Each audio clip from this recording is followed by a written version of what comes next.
Il était 2 heures du matin et j'étais assise seule dans une salle de tirage de lait à l'hôpital.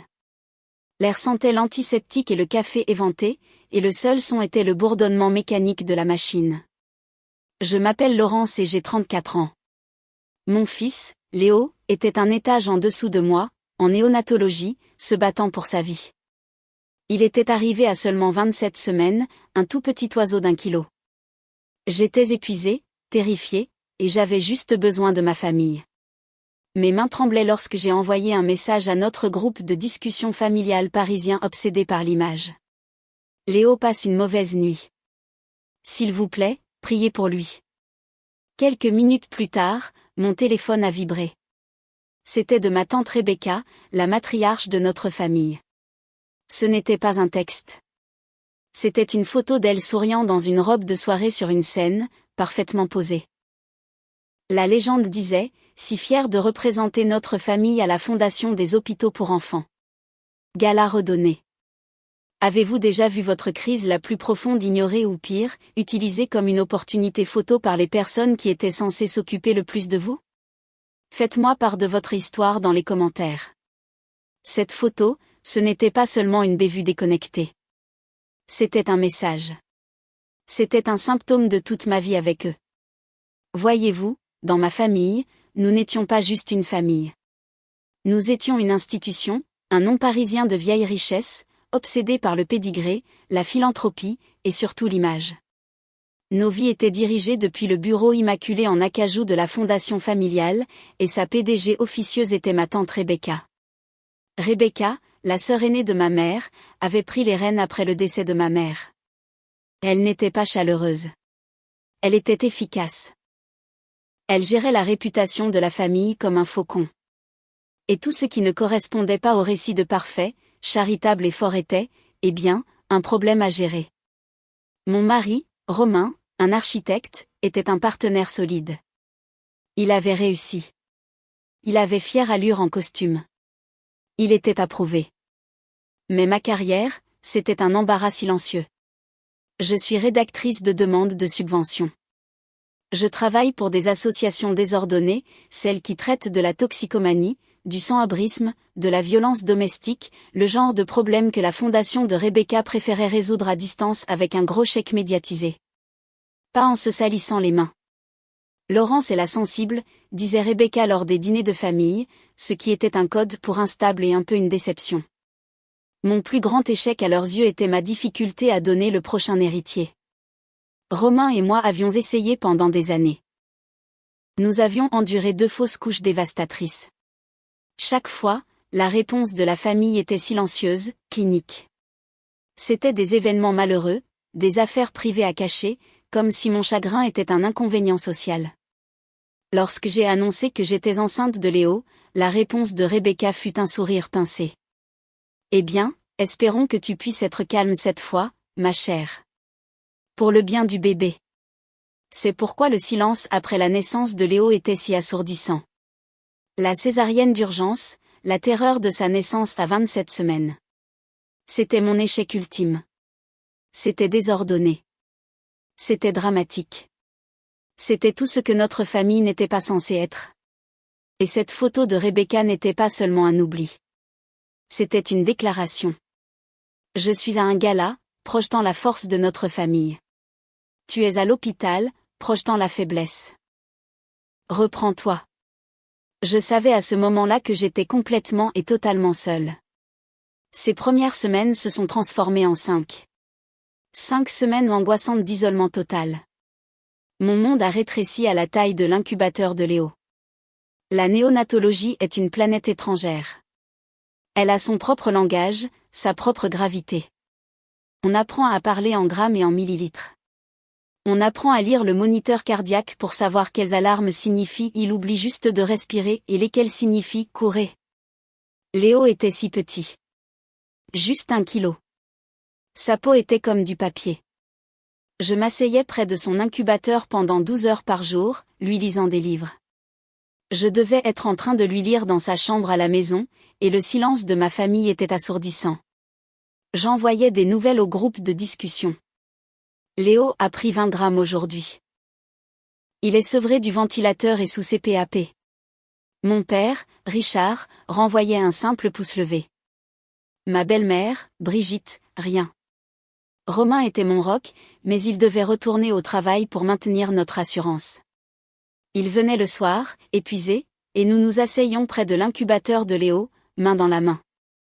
Deux fantômes dans une machine. Le seul véritable soutien que j'avais venait d'étrangers. Dans la salle de tirage, j'ai rencontré d'autres mères vivant le même cauchemar. Nous étions une petite sororité brisée, épuisée. Nous avons formé notre propre groupe de discussion. Nous avons célébré quand un bébé a finalement pris un biberon. Nous avons pleuré quand un autre a eu un revers. Ces femmes, ces étrangères, sont devenues ma vraie famille. Un après-midi, je faisais défiler les réseaux sociaux pendant une rare pause et je l'ai vue. Une photo postée par une cousine. Mon père, ma belle-mère, tante Rebecca, tous riant, trinquant lors d'un match de polo dominical. La légende disait, superbe journée en famille. Cela a été comme un coup de poing dans l'estomac. Leur vie continuait. Match de polo, dîner, concert. C'était comme si je n'avais jamais existé. Comme si mon fils se battant pour sa vie dans une boîte en plastique n'était qu'une désagréable anecdote qu'ils avaient réussi à effacer de leur vie parisienne parfaite. J'ai arrêté d'envoyer des nouvelles au groupe de discussion. J'ai juste arrêté. La question qui me rongeait n'était pas « mon fils va-t-il survivre ?» mais « pourquoi ?» Pourquoi me haïssent-ils tant ? Je ne pouvais pas comprendre comment les gens pouvaient être aussi cruels. Je n'avais aucune idée que la cruauté ne faisait que commencer. C'était la fin de la 5e semaine. Léo était stable. Mais stable en néonatologie signifie juste que la crise ne se produit pas en ce moment. J'étais à la cafétéria de l'hôpital, remuant une tasse de café horrible, les yeux brûlants d'épuisement.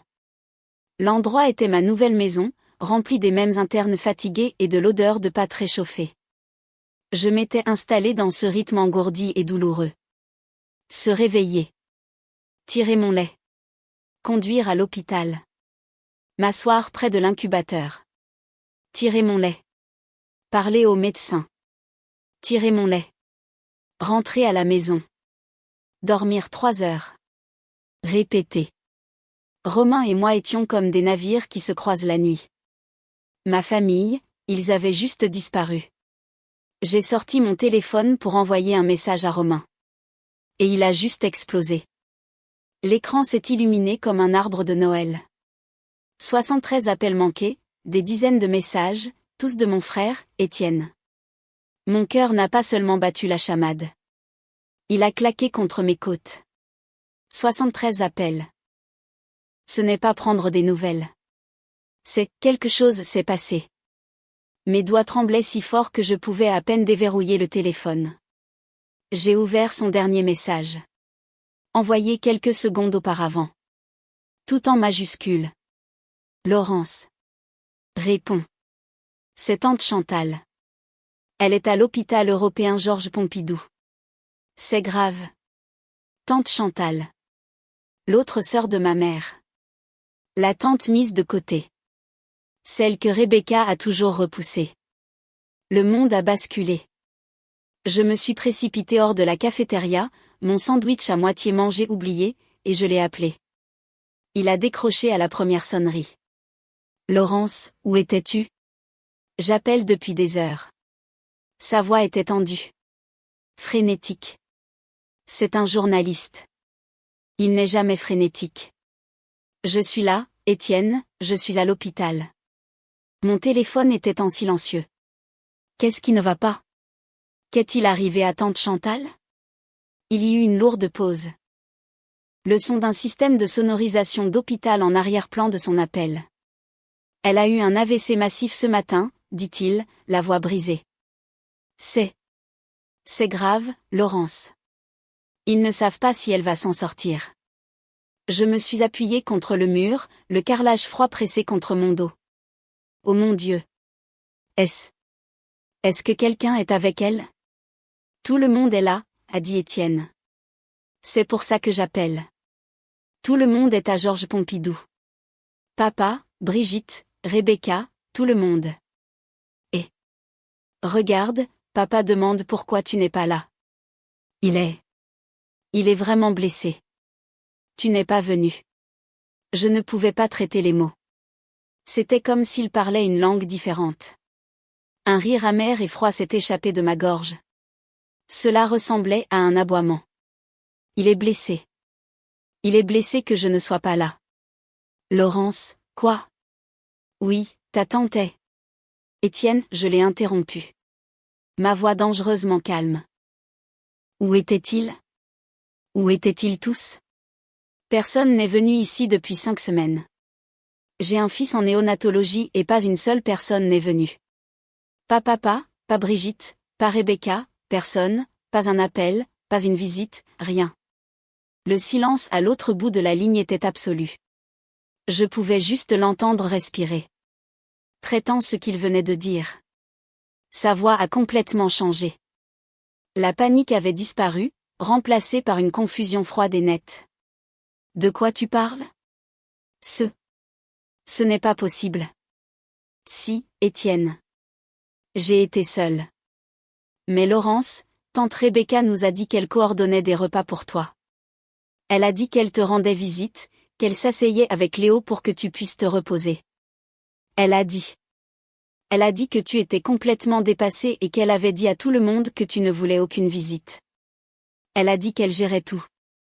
Étienne est venu en néonatologie le lendemain. C'est un journaliste, donc il est entraîné à être sceptique, à fouiller. Mais quand il s'est tenu au-dessus de l'incubateur de Léo, tout cela a fondu. Je l'ai regardé se frotter les bras jusqu'à ce qu'il soit rouge pendant 3 bonnes minutes, exactement comme les infirmières le disent. Il avait l'air terrifié de même respirer près de son neveu. Oh, Laurence, a-t-il murmuré, en regardant juste ce minuscule combattant d'1 kilo. Il est parfait. Je n'arrive pas à croire. Il n'a pas pu finir la phrase. Il a juste passé un doigt par le portail de l'incubateur et a doucement touché le pied de Léo. Après quelques minutes, je l'ai conduit à la petite salle familiale grise et sans fenêtre. J'ai parlé à papa, a-t-il dit, sa voix plate et dure. Le journaliste était de retour. Je suis allée chez eux hier soir après avoir quitté Georges Pompidou. Je lui ai demandé sans détour, j'ai juste attendu. C'est bien pire que ce que nous pensions, Laurence. Ce n'était pas juste Laurence a besoin d'intimité. Elle a fait table rase. Je ne comprenais pas, qu'a-t-elle fait, Étienne? Il a passé ses mains dans ses cheveux. Elle a dit à papa que tu souffrais d'une grave psychose postpartum. Elle lui a dit que les médecins de l'hôpital s'inquiétaient pour toi, qu'ils avaient conseillé une interdiction totale de visite pour ta propre stabilité mentale. Elle lui a dit, tu étais instable. Un danger pour toi-même et peut-être même pour Léo. Point. L'air a quitté mes poumons. C'était un coup physique. Elle a dit, quoi? Elle a utilisé ta dépression après les fausses couches comme preuve, a continué Étienne, sa voix lourde de dégoût. Elle a dit à papa que tu étais fragile et que tu n'étais pas dans ton bon état d'esprit. Elle l'a convaincu qu'en restant loin, il te protégeait.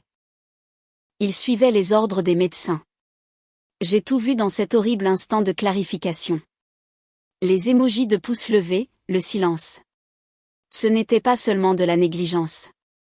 C'était un mensonge clinique, malveillant et calculé. Elle m'avait dépeinte comme une jeune mère folle et hystérique pour contenir l'embarras de la famille, pour garder l'image parfaite de la famille intacte. Et à ce moment-là, j'ai finalement compris pourquoi. C'est une tactique de contrôle psychologique classique. On appelle cela être un gardien narcissique. Rebecca avait construit toute son identité autour du fait d'être le centre de gravité de la famille. Elle avait créé un système en étoile où toutes les informations devaient passer par elle.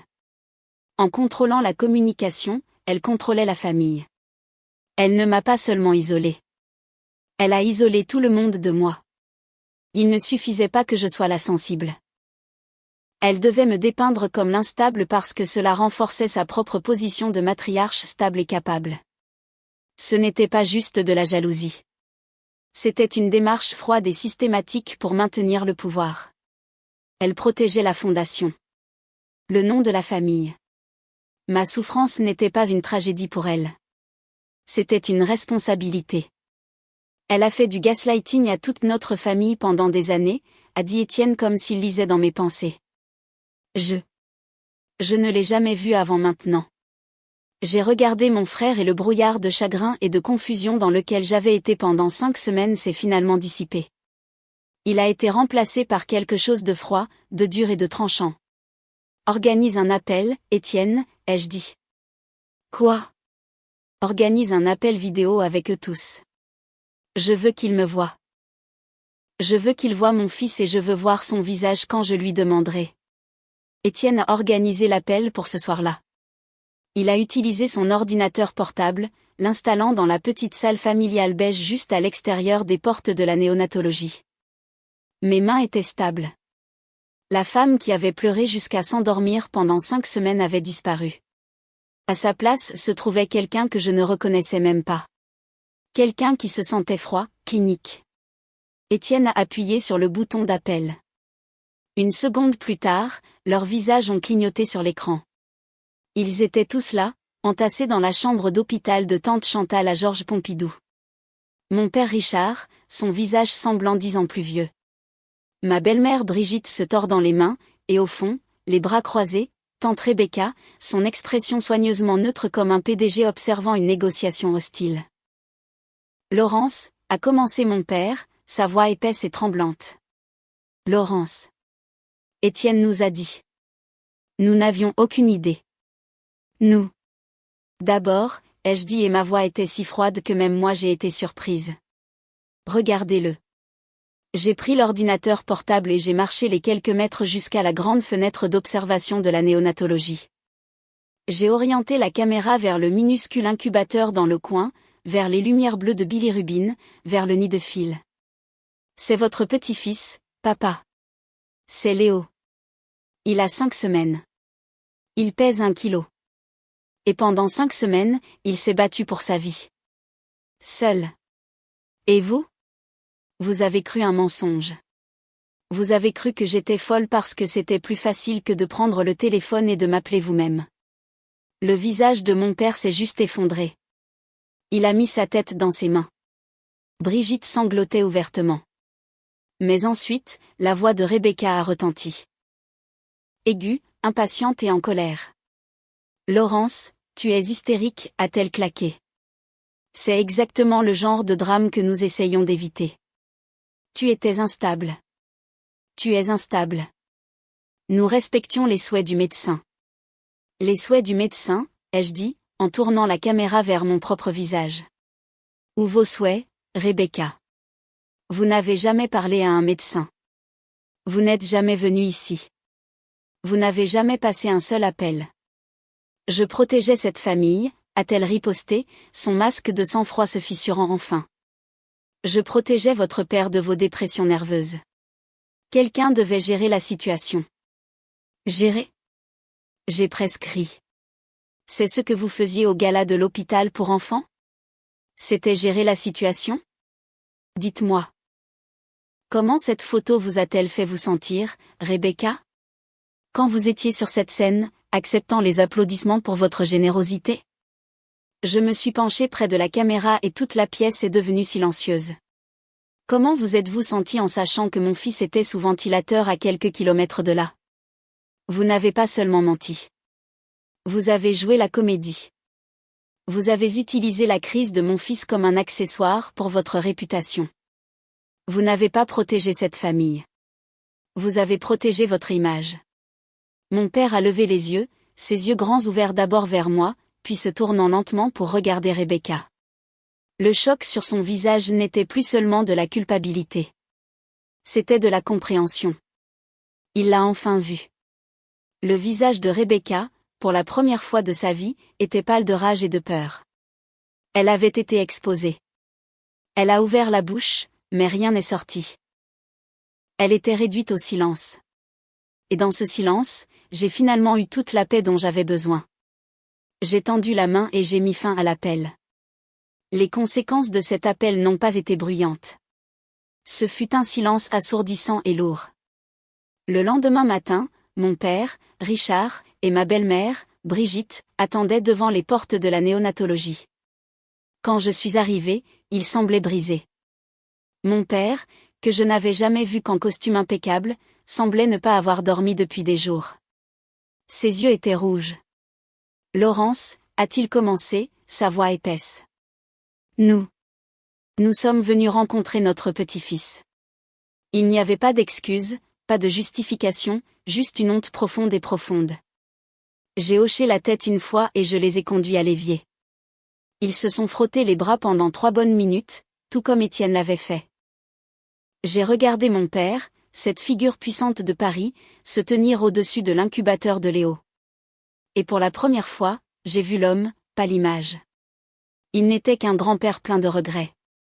Il est magnifique, Laurence, a murmuré Brigitte, des larmes coulant sur son visage. Il est parfait. Ce n'était pas une solution. Ce n'était pas un pardon. Pas encore. Mais c'était un début. Notre relation sera construite sur la vérité à partir de maintenant, leur ai-je dit plus tard. Pas sur l'image, où elle ne sera pas construite du tout. Mon père a juste hoché la tête, ses yeux ne quittant jamais Léo. Après 10 longues et éprouvantes semaines, Léo est rentré à la maison. Il était encore minuscule, à peine 2,5 kilos, mais c'était un battant. Environ une semaine après son installation, l'interphone de notre appartement a sonné. C'était tante Rebecca. Elle n'avait pas appelé. Elle n'avait pas envoyé de message. Elle était juste apparue. Laurence, chérie, laisse-moi entrer, sa voix crépitait à travers le haut-parleur. J'ai un petit quelque chose pour le fonds fiduciaire de Léo de la Fondation. J'ai regardé Romain qui tenait notre fils endormi. J'ai marché jusqu'à l'interphone. Mes mains étaient stables. Nous n'avons pas besoin de donation, Rebecca. Le silence fut immédiat. Excusez-moi, sa voix était aiguë. J'insiste. Je suis votre tante. Je suis de la famille. Laissez-moi entrer. J'ai appuyé sur le bouton une dernière fois. Ma voix claire et finale. Non, Rebecca, vous êtes une parente. Ma famille est à l'intérieur de cette maison. Vous n'êtes pas la bienvenue ici. J'ai déconnecté l'appel. Elle a sonné encore et encore, puis elle a disparu. Nous avons fêté le premier anniversaire de Léo dans notre petit appartement. C'était bruyant, désordonné et plein d'amour. Mon frère Étienne était là, tenant Léo comme un trophée. Ma tante Chantal, mise de côté, maintenant rétablie et souriante, lui racontait des histoires. Mes 3 amies mamans de néonatologie, les femmes qui étaient devenues mes sœurs dans cet endroit stérile et terrifiant, étaient là avec leur propre bébé miracle. Et mon père et Brigitte étaient là. Ils ne tenaient plus audience comme avant.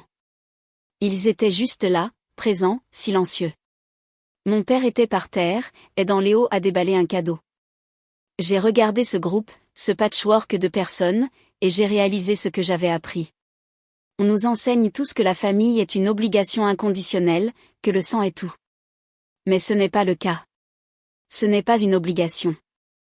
C'est un titre.